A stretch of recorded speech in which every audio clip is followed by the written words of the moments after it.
Հիմա որ հետ եմ նայում, իմ կյանքս կարելի ասել բաժանված է 3 մասի, այսպես ասեմ։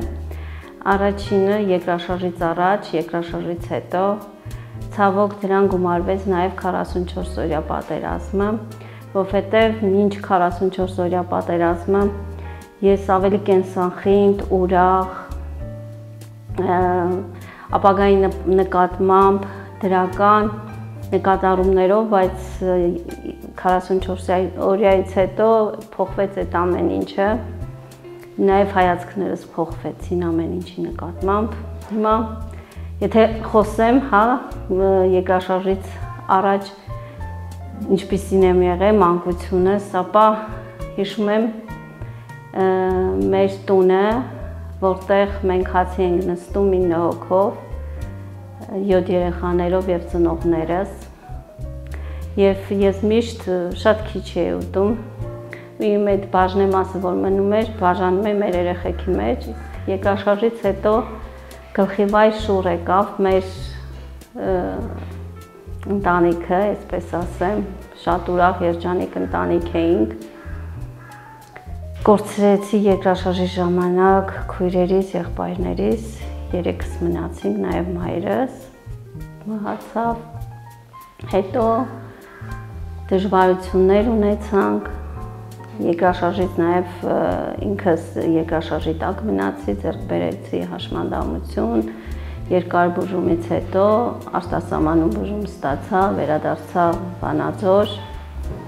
միշտ հայրս մեղադրում էր, որ ինչի հետ եկար Ամերիկայից, մնայիր այնտեղ, քեզ համար ավելի լավ կլիներ, բայց ես միշտ ձգտում էի վերադառնալ Հայաստան, վերադառնալ Վանաձոր, ու մինչև հիմա չեմ զղջում, որ վերադարձել եմ, թեև վերջի տարիներում ևս հնարավորություններ կար Հայաստանից դուրս ապրելու, չուզեցի, մնացի Վանաձորում։ Երկարատև բուժումից հետո վերադարձա դպրոց, ծննդավայր, երբ արդեն գիտակցեցի, որ հաշմանդամություն եմ ձեռք բերել ու որը որ ֆիզիկական է ու վերականգնել չի լինի, մտածում էի, որ դժվար ես կարողանամ ապրել մի 20 տարի, ինձ մինչև 30 տարեկանն էի պատկերացնում, դրանից հետո ես էլ չեմ կարող ապրել, բայց տարիները ցույց տվեցին, որ չէ, հաշմանդամությունը դատավճիռ չի, եւ որ վերադարձա, ես մտածում էի, որ դպրոց առհասարակ չեմ գնալու, որովհետև չգիտեի հասակակիցներս ինչպես կվերաբերվեն, ու մտածում էի, որ այսուհետ տանից դուրս չեմ գալու, բայց մի օր իմ ամբողջ դասարանցիները դասղեկիս հետ այցելեցին մեր տուն, շատ ուրախ տրամադրությամբ, որ վերադարձել եմ Ամերիկայից, որ անպայման պետք է գնամ դպրոց, ու տեսա, որ իրանք նորմալ են վերաբերվում, ոչ մի, ասենք, հայացքից չզգացի ինչ-որ խղճահարություն կամ չգիտեմ, ինչ-որ բացասական վերաբերմունք, ու գնացի դպրոց հաջորդ օրը, ու տեսա, որ շատ սովորական է միջավայրը ընդունում։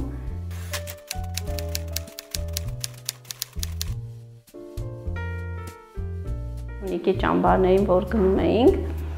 այնտեղ մեզ բոլորս մեզ հետ կատարված դեպքերը ներկայացնում էինք բան ու այդպես յուրաքանչյուրս հումորով էինք վերաբերվում մեր հաշմանդամությանը ու իմ կյանքից մի 2 դրվագ պատմեմ նմանատիպ հումորներից, մի անգամ աշխատանքի ուսուցման դասի համար մեզ պետք էր ասեղներ վերցնեինք, ես խանութից ասեղները գնել էի ու երթուղայինում նստած հիշեցի, որ ասեղ եմ գնել ու վերցրեցի նայեմ չափսերը ու այդպես նայելուց հետո սկսեցի այդ ասեղներով խաղալ ու ոտքիս մեջ էի մտցնում, հանում ասեղը, կտեսնեմ ավտոբուսի ժողովուրդը նայում են ինձ, ասեղը ոտքիս մեջ զարմացած իրանց եմ նայում, թե ես էս ինչ եմ անում, որ իրանք նայում, տեսնեմ ասեղը ոտքիս մեջ, ես ինձ լավ եմ զգում էլի։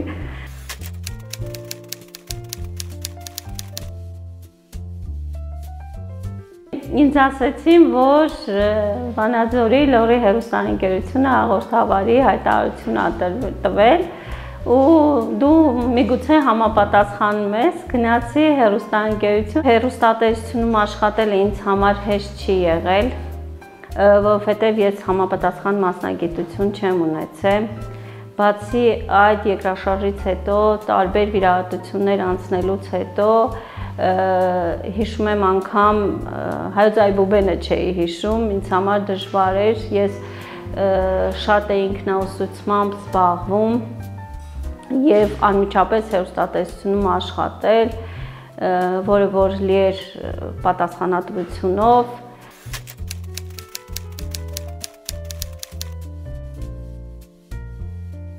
Հեռուստատեսությունում աշխատելու տարիներին ես ինչ նկատեցի, որ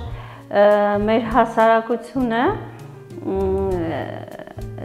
ես մտածում էի, որ հեռուստալրագրող հաշմանդամություն ունեցող մի քիչ դժվար կլինի, որովհետև միգուցե մարդիկ չընդունեին, հաշվի չնստեին քո կարծիքի հետ, բայց ես աշխատելով կարողացա ապացուցել, որ հաշմանդամություն ունեցող մարդը կարող է յուրաքանչյուր ոլորտում էլ դրսևորվել և աշխատել, և բացի այն, որ հեռուստատեսությունում աշխատում էի, ես չէի սահմանափակում իմ աշխատանքները, տարբեր կազմակերպություններում ևս աշխատում էի, իմ աշխատանքով ես այլ հաշմանդամություն ունեցողների համար մոտիվացիայի միջոց էի, որ տես անին կարողանում անի, ես ինքս է կկարողանամ, այդպես շատ եղավ,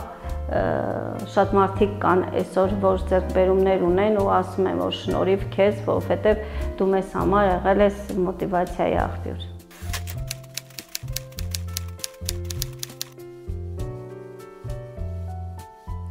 Իմ ապագայությունու հետ ես ծանոթացա հեռուստաընկերությունում, այն ժամանակ ինքը մեր խմբագիրն էր, լրատվության բաժնի, ու ես ինչ նյութ գրում էի, ինքը վերցում էր ճղում էր ու ասում էր նստի նորից գրի։ Ինձ լացացնելով նստացնում էր գրել տալիս, երեկոյան 8 ժամի տուն էի գնում, ու մի օր իմացա, որ ինքը հեռուստատեսությունից դուրս ա եկել, ես էլ աղջիկներին մեծ մագարիչ արեցի, որ ռազմիկից ազատվել ենք, որովհետև առաջինը ես ուրախացա, որ իրանից ազատվեցինք, որովհետև էլին չէր լացացնի, նյութը 10 հետ գրել չէր տա։ Հետո անցավ 2 տարի, մտա ստուդիա, ինձ ասեցին աչքդ լույս, ռազմիկը վերադարձել է հեռուստատեսություն, հետո իմացա, որ ինքը արդեն ծրագրերի բաժին ա գնացել, հետո ուրախացա, որ իր հետ էլ կապ չեմ ունենա։ Մի օր մեր հեռուստաընկերության տնօրենը եկավ, թե անի ռազմիկը գնում է արձակուրդ, դու պետք է ծրագրերի բաժինը ղեկավարես։ Հա, այնպես որ գնա թող ինքը սովորացնի, թե ոնց են ղեկավարում այդ բաժինը։ Այդ գնալներ ու գնալներ սկսեցինք ընկերություն անել, մենք ընտանիք են կազմավորած արդեն գրեթե 17 տարի, ավելի ճիշտ 18 տարի, տղաս արդեն 17 տարեկան է, աղջիկս 6 տարեկան։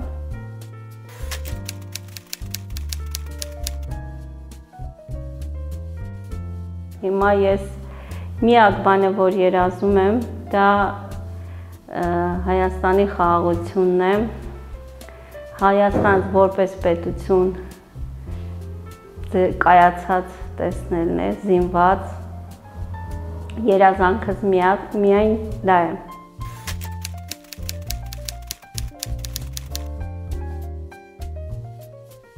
Վերջին պատերազմներից հետո դուք գիտեք նաև, որ հաշմանդամություն ունեցողների թիվը զգալիորեն ավելացել է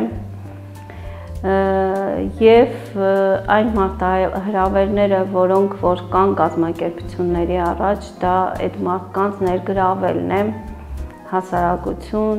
ջոր աշխատանքում։ Ես հիմա կուզեմ, որ այդ մարդիկ չընդգճվեն, նաև այս հաղորդումը իրենց համար լինի մոտիվացիա, որ երբեք չպետք է ընկճվել ու ցանկացած ոլորտում, որտեղ իրենք կցանկանան, որտեղ իրենք պատկերացնում են, որ կարող են աշխատել, մտնեն, աշխատեն, որովհետև հնարավորությունները մեծ են։ 88-ից հետո հնարավորություն չկար, որ սալյակ օգտագործող մարդը կարողանար գնալ աշխատանքի ինչ-որ միտեղ, որտեղ թե քարտակ չկար, աստիճաններ էին։ Հիմա լուծվում են այդ խնդիրները, հիմա նաև գործատուին է հնարավորություն տրվում, որ ինքը հաշմանդամություն ունեցողի համար ապահովի այդ պայմանները, մատչելի միջավայր ձևավորի հաշմանդամություն ունեցողի համար։